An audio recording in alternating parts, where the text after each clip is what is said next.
Mixing concrete by hand is not an easy task. First, you have to gather all your supplies, things like sand, concrete mix, maybe some water, and potentially all you have to transport it is a wheelbarrow.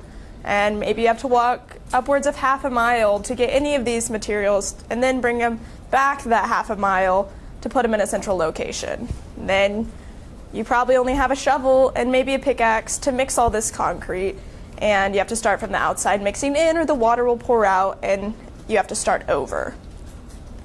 Then half an hour later, after you've been vigorously mixing this concrete mix that's surprisingly heavy, you have a small batch, maybe enough to pour the foundation of a 3x2 foot square, and then if you need more, you have to start over.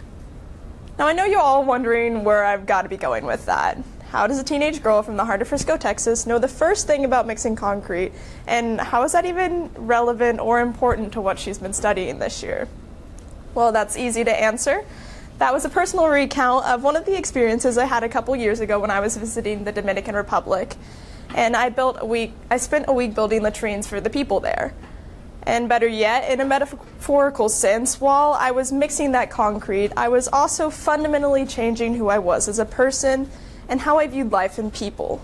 While I was adding water to a single bag of concrete and some sand, I was adding a new drive and desire to my life, one for helping people. My name is Lora Taylor, and I'm here to help. This year in ISM, I studied nonprofit marketing for two reasons. The first of which was my adoration for helping people in whatever way possible. And second was to learn the ways of the business world in relation to marketing. The previous year, I had the opportunity to complete a study in leadership consultation, which majorly focused more on business management. And certainly, I believed it was time to seize the new opportunities that were going to present themselves this year. Which brings me to my quote. Famously rapped by Lin-Manuel Miranda, "I'm not throwing away my shot." Not only is this relevant to my ISM study this year, but it's also important to the necessity of being all in all the time, related to school, the variety of relationships in my life, church, and the pursuit of the future. I know that by not throwing away my shot and being fired up for the opportunities that await me, that there's nothing that can stop me. At the beginning of the ISM journey this year, it's necessary to conduct a series of informational interviews to do firsthand research and determine who you want to be your mentor. The first person that I interviewed was Mr. Mark Gaither. He was the Director of Marketing and Communications at Global Aid Network, which is an organization that helps to provide seed and infrastructure to third world countries who do not have basic needs like water and food. Talking with him, I learned just how important it is to go where you are called. He spent the early times in his career as a chemical engineer and then ended up being like, oh, I don't actually like that very much. Dropped everything. Him and his family moved to Dallas. He went to seminary and got involved with Gain, and he loved it. And so that was a really interesting story to get to hear from him. After that, we talked about how important it is to form a strong brand and that everything is cohesive so that when people are looking at your company, your organization, whatever it is, that they know exactly what you stand for and that it all goes together. Lastly, we talked about how everything about your mission, sort of going along with your brand, has to line up. The people have to be aware that this is what we are working towards and this is why it's important. And if everything you do is not striving towards that, then you need to adjust your mission. After I interviewed Mr. Gaither, I interviewed Ms. Brittany Porsche, who is the Marketing and Communications Director at Harvesters Reaching the Nations. Now, Harvesters Reaching the Nation works in South Sudan and again provides that infrastructure with the food, water, basic medical, things like that. It was really interesting to get to talk to her and learn some of the backstory of that organization in specific because of so much of the political unrest that happens in South Sudan and what they've been able to do to help them. When I was working with her and we were talking, I learned a lot about this whole idea of working with a big company versus working with a small one. When she started her career, she worked with a secular organization, one of the for-profit companies, and while there were benefits there, such as having a larger team and having access to greater supplies and material, when she's working with a smaller organization, it can a lot of times be more fulfilling, although oftentimes it also leads to a larger workload. After that, we were discussing how anything you do in life will be as Christ-centered as you want it to be. That meaning that you can go to a private Christian university and go off and party, or you can go to a state school and be incredibly focused on your relationship with Christ. And frankly, it's all what you make of it. That was really great advice that she gave me that I hadn't really thought of in that way before, especially in a career-given perspective. After that, directly after it actually, Miss Porsche stood up and then Miss Combs sat down. She was the financial coordinator at Harvesters Reaching the Nations. And we got to talk a lot about the financial aspect of this field, and especially with nonprofits, which was always kind of interesting to me because where does that money actually go?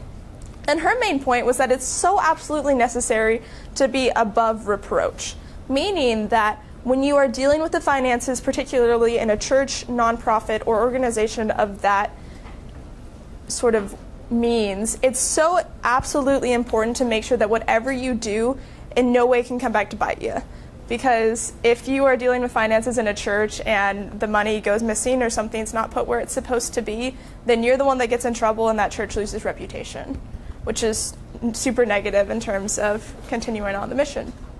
After that, we talked about how important it is to find time for family, particularly when working. She has been able to work with Harvesters and works 3 days a week, which allows her more of that opportunity to be with her family. She has young kids. She can pick them up from school and drop them off and still spend that time with them as they're young. And after that, we talked about how money must go where it's designated. So if, again, the best instance would be in a church, if someone says they want this offering to go to the student ministry, that money has to go there. It can't go to whatever, which can cause problems when that money may be needed more so elsewhere, but you still give them an option when they decide to give. And after Miss Combs, I interviewed Tiffany Taylor Wines, who is the Director of Marketing at Orphan Outreach. Orphan Outreach goes around to, I believe, 9 different countries and helps to establish orphanages that treat the children well and that train those who are working with the children to do it in a way that is safe and effective. When I was talking with her, one of the main things I've learned is that there is an abundance of orphans around the world today. I know we hear about it with foster care system and the sorts when here in the United States, but it's often not considered how much more poorly those kids are treated elsewhere. Around the world, they're left with little to no care and oftentimes not enough to eat, and that can cause serious mental and emotional problems. After that, Tiffany Taylor Wines and I talked about how it's important to find your calling, not your job.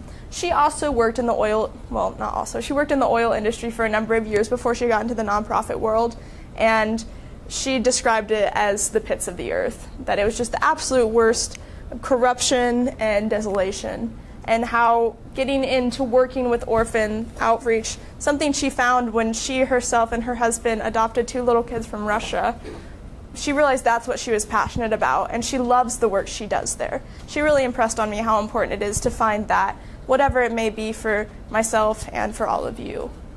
Lastly, we talked about special needs orphans. When I was in the Dominican Republic a couple years ago, we stopped by a special needs orphanage in the Dominican. And so I asked her a couple questions about that, and she told me that you would be surprised about the number of kids worldwide who have these special needs, but they are not adequately taken care of and are oftentimes left at orphanages because parents don't want them, which is terrible. So this brings me to my mentor. This is Miss Dejanay Boyd, who is the Marketing and Special Events Coordinator at Human Rights Initiative of North Texas. So Human Rights Initiative is a nonprofit organization that works to assist and provide legal aid to those who have suffered human rights abuses that are refugees and asylum seekers. I chose Ms. Boyd to be my mentor because she took me on this whole tour of the office, made me feel incredibly at home when I first went into HRI, and I also believe that what they're doing in helping the human rights and those who have been oppressed is incredibly important, and we just kind of clicked. I've really enjoyed the time we've had together this year. While interviews are being conducted, it is also absolutely essential to do research over other sources. This research is vital in order to make sure that myself, as pursuing this field, is up to date on what is happening. First of all, I completed a career outlook assessment in which I sort of figured out what this job would look like in the future. both good and bad. People are always going to need help, so I'm not super worried about finding a job. After that, I did some research over the importance of branding. This took place after I had my meeting with Mr. Gaither, and we talked about it so much, and just really impressed on me how important that branding actually is. It's one thing to hear it said to you by a credible source, and then to have it impressed on you again by a credited magazine. After that, I visited UNT, and I took a couple classes, one over economics, one over, the business sort of what you're supposed to do and all of that, and then also a marketing class. All those were incredibly interesting and taught me a lot about what I wanted to look for in my college search. After that, I looked into how business can break slavery chains. Human trafficking is an issue that's been incredibly relevant to my life these past couple of months, as I did advocacy work over the summer in DC about the issue and have participated in other aspects and causes that are supporting that. So I've always sort of felt interested, and so I wanted to do some more research on it and how, as a businesswoman, I'd be able to have an impact on that. It was incredibly fascinating. And then I looked over how to take nonprofits from good to great, which was actually written by a man who wrote how businesses can take good to great. And it was interesting to see how there's some disparity between nonprofits and for-profits, but how it's not as big as you might like to think. After that, I did more research on human trafficking, particularly on an app that a woman in North Texas created in order to help assist those who are in traffic. After that, the End It movement, which is again about human trafficking, modern day slavery, and for all practical purposes, ending it, because it needs to be stopped. Last but not least, my mentor showed me this SWOT analysis chart, which is a marketing tool used often, and so I did some research on it and used it as one of my assessments so that I have a more thorough understanding of it. After I did all this research, and also during, it was necessary to create an original work. This is a product that all ISM students make in the middle of the year that is just sort of the halfway point of culmination of the first semester. My original work, I decided that I wanted to create a brochure to sort of tell people where they should put their money. A lot of times people are uneducated on good organizations that deserve support, and I wanted to sort of shine a light on a couple that I thought were very important. The first step was figuring out who that was, though. So it was a long process of picking different organizations that I knew on a local, state, national, and global scale, and then figuring out which ones had the mission that I was most passionate and felt most strongly about. So some of the ones would be my mentor's office Human Rights Initiative, Mission Arlington, on the national, the Heart Foundation, Wounded Warrior Project, and then global would be International Justice Mission and the End It movement. Going through all these was interesting. And then after that, after I sort of listed them off, I wanted to explain to myself and also to anyone looking over my product why those organizations would be the one that were important to me. Then became the hard part, narrowing down which ones in some way were better or more suited than the other, because I didn't have the capability to fit all 17 of these charities on a brochure. So I started highlighting the ones that I didn't think were necessarily as important. First of all, while they still had strong and important causes, I didn't feel as impacted by them. So I started sort of going through, I had some criteria to help me do it a little bit more subjectively. And then the second round of cuts, ending me with 4 organizations: Human Rights Initiative, the National Breast Cancer Foundation, International Justice Mission, and the End It movement.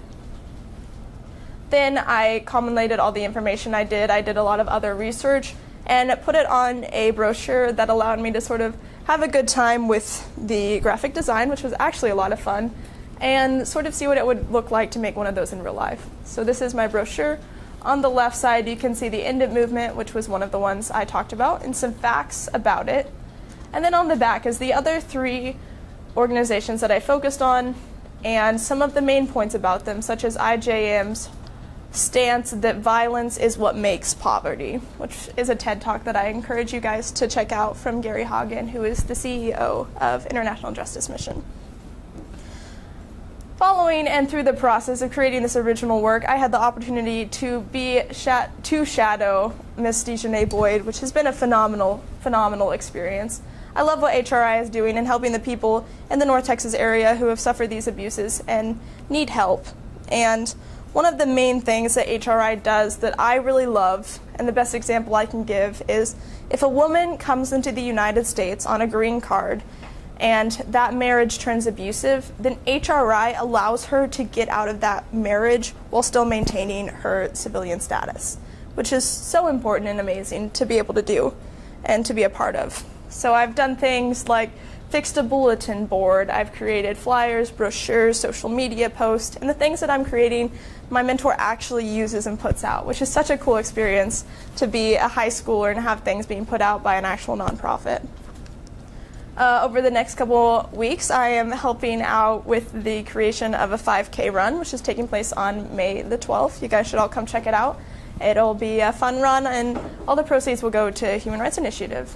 I've loved my time with Miss Boyd. I've learned so much, and I really look forward to pursuing this field and all the opportunities that are awaiting in the future. And then the culmination of our whole year in ISM is a thing called the final product. You pick something you want to do, and then you do it, which is so nice to have such freedom in that. I decided that what I wanted to do for my final product was create a silent auction. I had done a lot of research and looked over things that were important and worked at my mentor's office, but I hadn't ever actually had the opportunity to raise that money and give it. This idea was sort of spurred on when in December I was a part of a movement called Dress-Ember. I wore a dress every single day for the month along with 3 or 4 of my very best friends, and we raised nearly $1,500 for it. So that was sort of where the idea came from.